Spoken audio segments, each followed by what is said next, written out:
Өте дәмді болып шығатын мясной пирог дайындаймыз. Бір жұмыртқаның үстіне аздап тұз салып, жақсылап араластырамыз. Үстіне бөлме температурасындағы 180 грамм айранымызды құйып, 100 грамм ертілген сары майымызды құйып араластырамыз.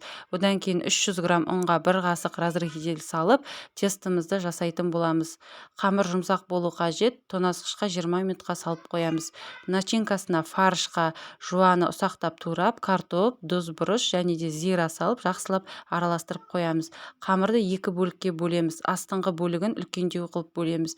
Мінекей осылай противеньге жайып, үстінен начинкасын салып, екінші кішкентай бөлік қамырды үстінен осылай жаятын боламыз. Видеодағыдай жан-жағын бекітіп, әдемілеп жасап шығасыз.